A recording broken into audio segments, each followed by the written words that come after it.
Dave the Diver has players explore the ever-changing blue hole by day and run a sushi restaurant by night.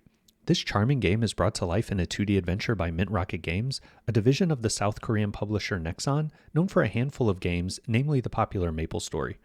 For some background, I enjoy comfy indie titles such as this one, although it's not within the main genres I gravitate towards. I haven't played any of Nexon's other titles and have kept an eye on Dave the Diver and its stellar reviews. The game starts with a cutscene that sets the tone for this colorful and lighthearted game.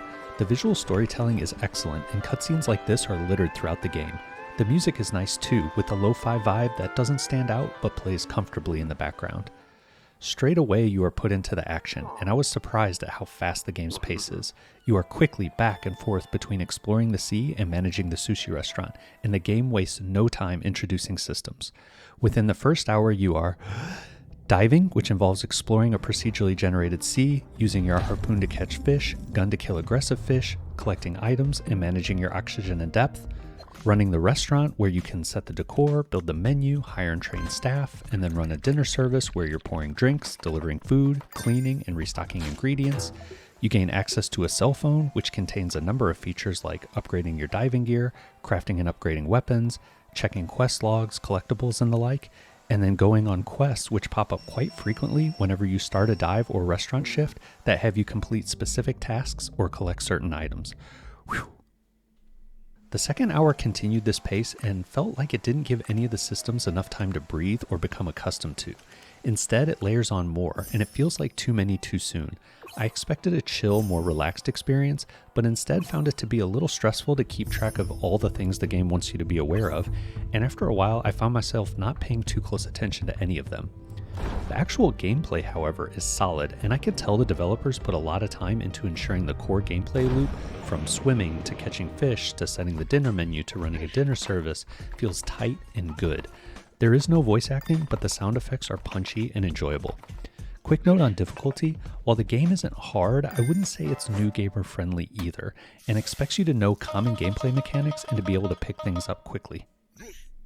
In the third hour, I continued to enjoy the visuals, individual gameplay elements, sound effects, and music. The systems that were previously unlocked start to be expanded upon, and still there are new ones introduced. I'm also collecting more things while diving, like different weapons and harpoon types, as well as lots of materials that I'm not yet sure what to do with. In hour 4, I'm starting to get into the restaurant side of the game more, as the evening shifts get busier and requires me to balance questing with collecting specific types of fish to increase profits so I can hire and train staff. There continue to be new in-game cutscenes which are fun and add a nice flavor to the game. The more I play, the more I find this is a game with a lot of ideas crammed into it. Most of them are cohesive and fit well, but some do feel a little out of place and disconnected. The fifth hour started to further ramp up the difficulty in a good way, and I enjoyed the challenge of diving deeper into the blue hole and finding efficient and effective ways to better prep for my evening shifts at the restaurant.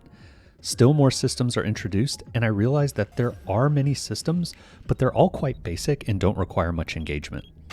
I went into this game thinking it would be less structured and more casual, allowing me to fish and manage the restaurant as I like, but instead the game is very structured time-wise, having you do specific activities each day within the game.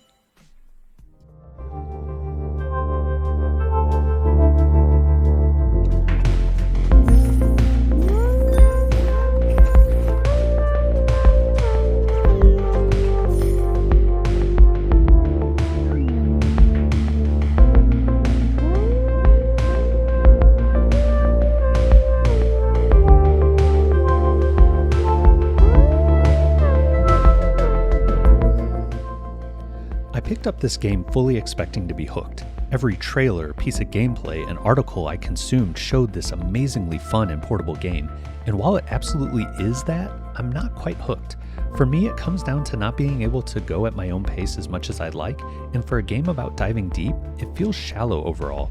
There are too many systems that are mostly surface level for me to find engaging, and I would much prefer they focused on fewer systems that gave the player more to do with them and allow for some customization. I'm enjoying Dave the Diver and plan to play more, but don't expect I'll finish it. That said, what is presented in this game is very high quality, and perhaps this one just isn't for me.